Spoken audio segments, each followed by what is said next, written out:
Dieu. Et un pasteur, le pasteur Timothée Mata. J'ai une chaîne Abisso, c'est la 130 TV. Oyo, Toye Susu, Katsinsika Awa, Kolobela Mama Likambo, thème auto zoko exploité na journée à l'élo du Susu. Et c'est important vraiment, na Katsabo Moinabisso, Kolokako comprendre, penser en Zambé, Nathan Auto Zanango. Vraiment, exactement, Batebele Bazobunga, Batebele Bazoye Bate, Batebele Bazana Katsa confusion. Mama Likamnabisso, Ezani, c'est la patience de Dieu. Pour Nanine, patience de Dieu. Pourquoi la patience de Dieu? Par rapport à la définition autosue, la patience de Dieu, qualité de quelqu'un qui supporte quelque chose. Calme sans froid. Or, toujours le bel la patience de Dieu. Nzambe azana kimia azo supporter biso.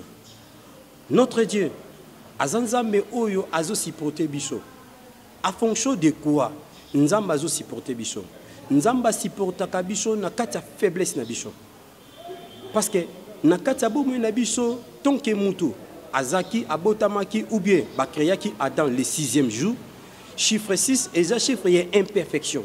Mutu akoka na kati ya bomo na été. Mais tolito lobela likamoko oyo tozana penser moko to bimisa na kati ya patience ya Nzambe, otolobi qualité de quelqu'un qui supporte quelque chose. Que Nzambe azo supporter quelque chose. Aza kimia dou kimia azo komema likamo azo supporter quelque chose ou bien quelqu'un Nzambe azo supporter biso. Libota na Nzambe na ndenge ozawana peuple de Dieu Nzambe azo supporter biso. Na ina lobani Nzambe azo supporter biso na conditioning na lolenge nini Nzamba zo supporter biso na masumu na biso na mabe na biso parce qu'il y a beaucoup de chrétiens au toza, il y a beaucoup de rosicrétiens, il y a beaucoup de maïkari mutunyon so de féticheurs au bazo sala makamuna bango parce que mutu o akeli biso ezanzambe mutu o apesi biso toru mela toza na samabele ezanzambe Nzambe quand est-ce que azoko patienter il y a Liloba moko, il y a des profanes, au balobaka souvent, balobaka ni. Balobi po nani ni mutu malamu akufa kape mutamabe azotikala. Yango mama likamuto itolobela katesika a. Mutamalamu azokufa le pourquoi? Bolamu na ye quand est-ce que Nzambe a retiré pour na ye akutana Nzambe.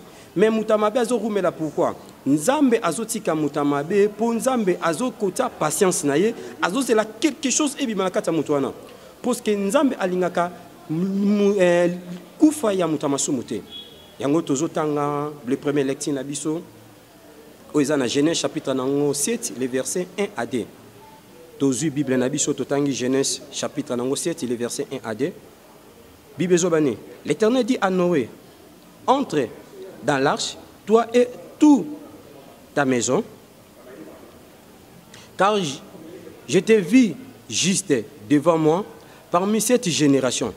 Tu prendras auprès de toi 7 couples de tous les animaux purs, le mâle et sa femelle.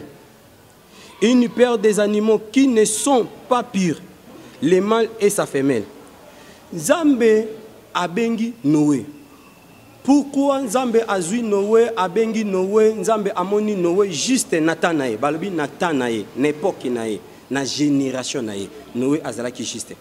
Or Noé natango ya Noé eza moment o Nzamba bomaki mokili. Mais Nzambe ava boma mokili Nzambe apesaka nanu mbela. Nzambe a jijaka mutute Nzamba koko beta mutute soki Nzamba apesi mutumbela te. Les premières choses ezanine o toujours c'est la patience de Dieu. Nzambe tang a kutena Noé aibisi Noé alobi Noé annoncé na kati libota nanga nazoboma mokili. Parce que na kata Noé ezaki na ba lisumu o bane ko salama ezaki ya ba PD. De PD o bazo salama même si o ezo salama na moment o bato bazo ko se transformer. Mutu azamwa na mwasi alinga ko mama na mobali bake ko sala ye opération c'est alors que azui nini ya bana mibali. O azamwa na mwasi bake ko sala opération mwana mobali abake ko sala opération nata ya Noé e makamwana existaki. C'est alors que tant Nzambe amoni disumu et tombami Nzambe akutana Noé alobi Noé sala arche pour être na lingina boma mokilina arche l'arche de l'Éternel Nzambe akutana Noé aibisi Noé sala arche mongombo c'est alors que Noé tant azosala aksh ayebisi libota na nzambe abi nzambe alinga boma mokili na ye nzambe alinga boma mokili na nzela mai. Or na temps oyo buta Eden kino na temps Noé nzambe no aboma mokili na mai te nano bamona pe mvula ko beta teke bamona ngo eboma. Noé amemeli bango message moko oyo eza étonné libota na nzambe yango libota na nzambe ebisi Noé olobi ozoloba makambo oyo kokosala mate makambo ozoloba Noé esi esala te.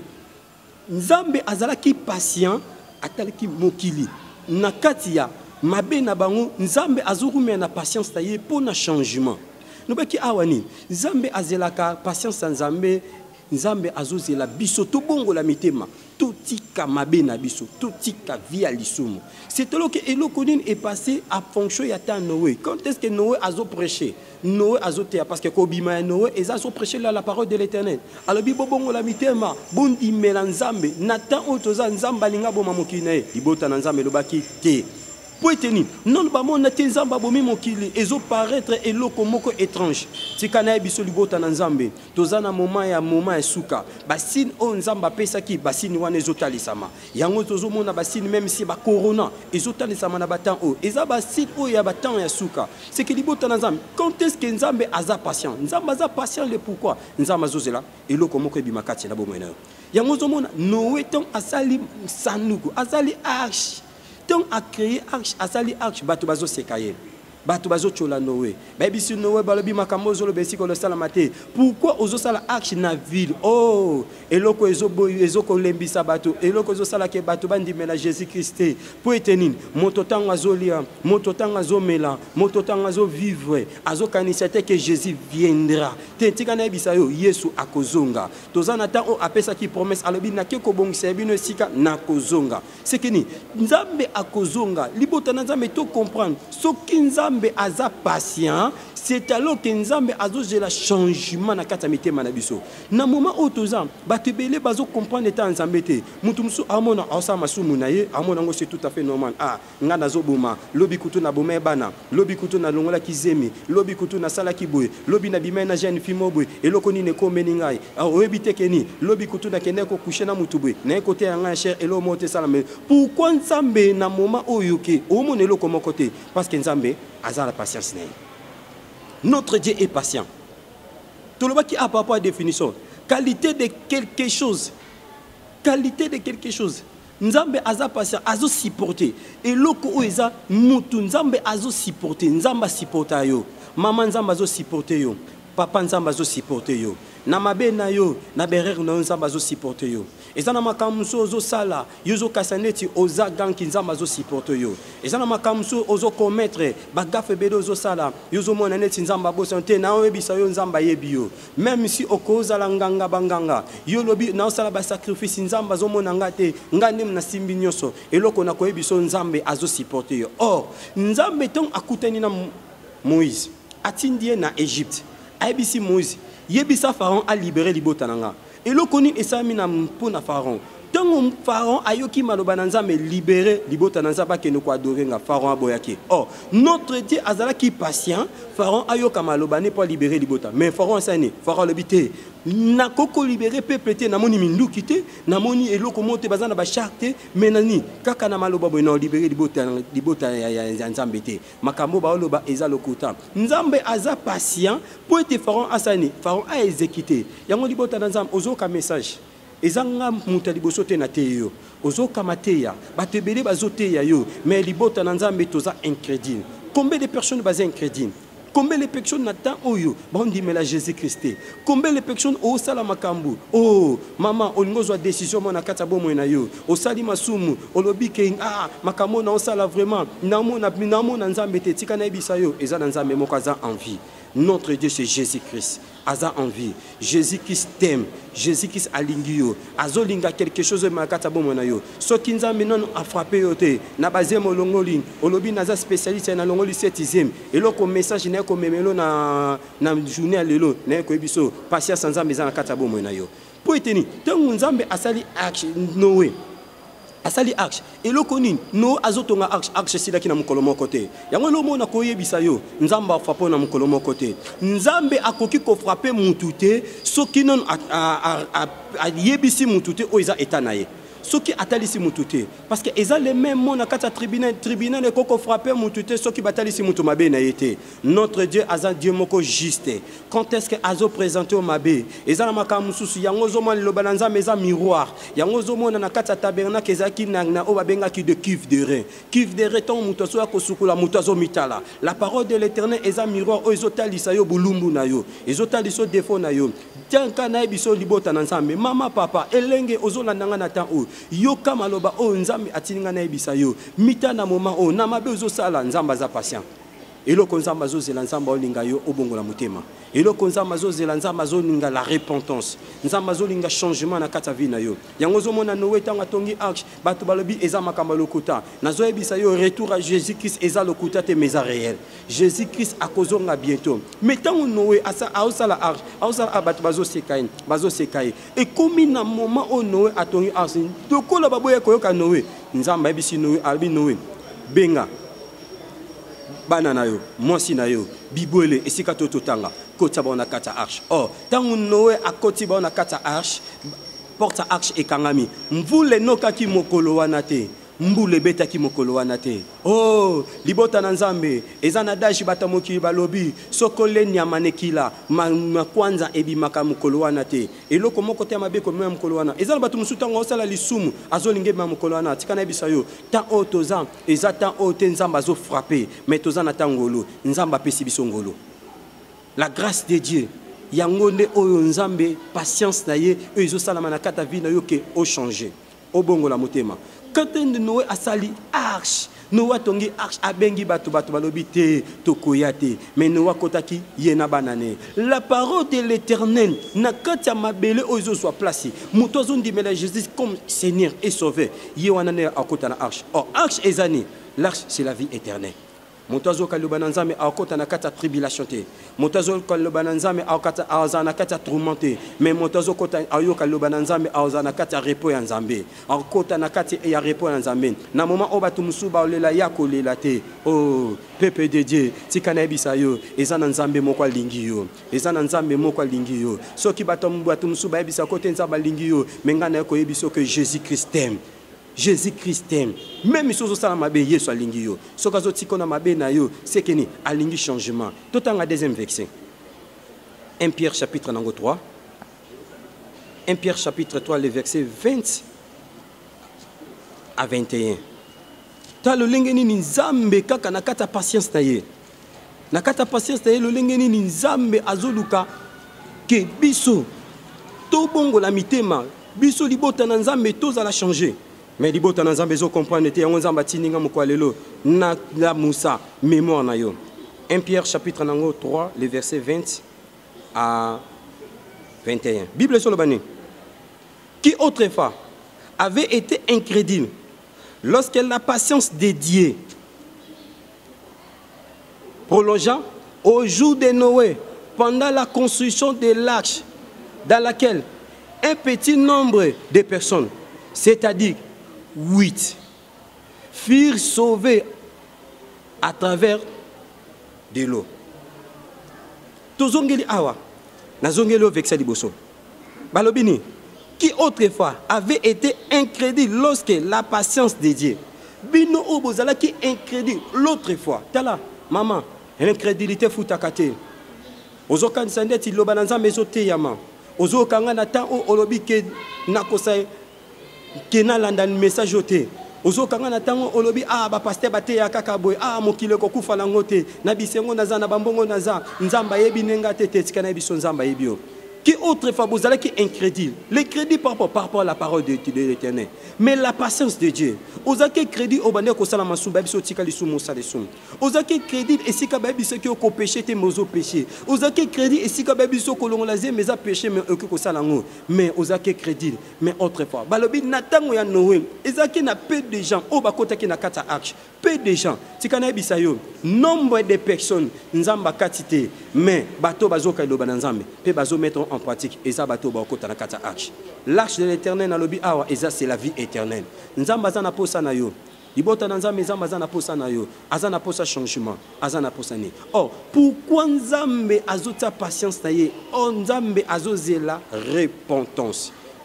Repentance. La repentance est anine. La repentance est un changement d'attitude, changement de comportement. Mama bongola mutema na yo. Papa zola nanga bongola mutema na yo. Tika via lisumu. Tika via kobomba kabatu. Combien de personnes yo bomi? Et le koni ba futi yo. Combien de bana basi ozo sakana na bango? Combien de bana mibal ozo tanga lokola, ozo tanga calculatrice, ozo beta. Oh, il y a d'autres personnes même si aibi nombre basa bima na bangote. Il y a d'autres personnes aibi si même si nombre bala mena bangote, mais nzamba sa patient. Et le connaît kota lisayo, nombre de personnes au bakota ki na kata arche bazaki mukie. Tikane bisayo, zana nombre au bakota vie éternelle yo pozana kati. Mais ezana condition moko. Okoki kokota na kata arche te, soki via repentance ezate. Soki muto abongoli moté maté arche pe sa mérité. Mais ezaka kanabato ba kota arche ezabato ba ki nowe. Or le véritable nowe c'est la ministre de Dieu. Le ministre de Dieu nzambe atindi bango na temps o ba panza lo bananzam. Li lo bananzam etote ya ma partout. Libota daza même si ne siko zali nzamba zo biso kalingi yo. Nzamba zo biso ko bongo na motema. Yango nzamba zo bisa Israël. Quand est-ce que bo ka mungo nanga bo indi sa mitema na bito te bo komisa ngwe 15 le pourquoi ezana bato musuta ngo kilo bananzamba bia ba pasteur baloba kaka boy baloba kabe tangu yepe emso sumu kaka tika na bisa yo koloba ngana sumu kaka oh moto oazo sala mabe ekozaka na tamo ko nzamba bimisa mposa. Tant nzamba za patient, c'est que nzamba bomba yo. Oh, ezana batomele ba osala masumu nzamba bomba bango. Comment na te koza ganki? Mutu msozo longola basi bazemi, mais nzamba bomba, nzamba zo bomba yo pona atali soki ete alingio minkole ka batu nyonso. Mais notre Dieu azo protéger mabe na yo pour ete azo la patience na nzela na yo. Azo la changement. Notre Dieu azo protéger yo pour azo la repentance na yo. Est-ce que on dimi que obongo la mutema? On dimi otika mabe wana? On dimi changement na kata bomo na yo? Pour être makamozo sala conscience na yo eza témoin. Pour être makamozo sala oyebike eza mabe di boucho nzambe. Est-ce qu'on dit mi otika masumu wana? On dit mi o abandonner makambo wana. Libota na nzambe natan on suka message nanga. Na komi na suka message nanga. Na na ebisa libota na nzambe ni tika mabe zo sala. La patience de Dieu, nzamba zo supporter yo pour lobi obongo la mutema. Nzamba zo supporter yo pour lobi ozala changer. Nzamba zo supporter yo pour lobi otika ba petit chéroza na bango. Oh, ezana bato mususu nde bazawana. Oh, bazo sala makambo mususu en coulisses. Tika na ebisa yo, makambo zo sala en coulisses, nzamba zo bomba yo pour lobi ozala changer. Ezana ba grand lelo oyo, ba bomba makambo. Mais un jour nzamba bimisa bango. Nzamba niko bimisa yo te. Ezana matu mususu alobinga za spécialiste nga bako kanga te tika na ebisa yo. Oh, atas 99 yo yibi mais un jour ezaka nzambe. 99 yo yibi un jour ezaka nzambe. Bible zoloba même si ténèbres et rende un jour lumière ko triompher. La lumière c'est la parole de l'Éternel et bimiso à poisson. Yango libota na nzambe. Repentez-vous. Ozo kanga sika nyoso zali, repentez-vous. Po ete nzamba za na porte. Azobeta mutema na yo. Est-ce que na moment oyo oki loba na nzambe? Olingi Ochan l'a changé. L'Obananzam est touché yo. Ce qui est touché yo, ça la prière au nanga. Tant sobonde au yamana nu Jésus-Christ comme Seigneur et Sauveur. Lobi lo lenge ni nzambe akokota na kata mutema nanga ye. Parce que lobi nazo beta la porte na yo. Moto akofungula nzambe na biso za kamuyibite. Alobi nakoya loko la moyibi mazaka moyibite. Avakota na kata via moto asengaka accès. Yango zomo lo bananza mezote ya yango noé pas forcer batute kota yako kota na axe akayi wana makasite. Notre Dieu a forcé motute maninga ka moto andi maina kata mutema na ye. Yango nani soko yiki lo bananzam so lo bananzam e touché yo na journée lelo olingi nzambe akota na kata mutema na yo kanga misu na yo siko zali za disposer di bocho na nzambe okokola nanga partout ne sika nyonso nzamba za partout. Kanga misu répéter loba oyo simananga kolo Yesu nandimi yo na kata bomo nanga na sali mabe oyo esepelisi motema na yo te na sali makambo oyo liloba na yo esengaki ezala bongo te mais lelo na yo ki loba na yo na fongoli motema nanga zwa place na kata motema nanga na kamba mesunga moko te mais yo kamba ngai Yesu zwa place na kata bomo nanga dirige nga zala conducteur nanga zala mobikisi nanga au nom de Jésus-Christ. Amen. libota na nzambe nazane sengo vraiment lolenge lelo oyo yo ndimeli Jésus comme Seigneur et Sauveur. C'est que ngana yo un jour to kutana na paradis. Mokili oyo ekoleka nango. Lelo au monde oyo ekoleka nango, mais loko ekoleka te eza vie éternelle. Keni na lingi yo yango nzambe azotinda biso baombo na ye to prêcher mino la parole de l'Éternel. Oh nzamba pambolo sikoyo kinga, nzamba pambolo serviteur de Dieu, nzamba pambolo servant de Dieu, nzambe apambola bomo ya mwana na nzambe nyonso. Vraiment nzamba pambola bino ezaki ya bino mosali ya nzambe Timothée Mata na chaîne na biso toujours otoza Sila Central TV oyo toza kaka kati nisika okote ya liloba na nzambe kome masango malamu pona libota na nzambe pona ko fortifier mitema oyo bungi mitema oyo lembi ezonga na nzela nzambe tika nzambe a pambola bino. Amen.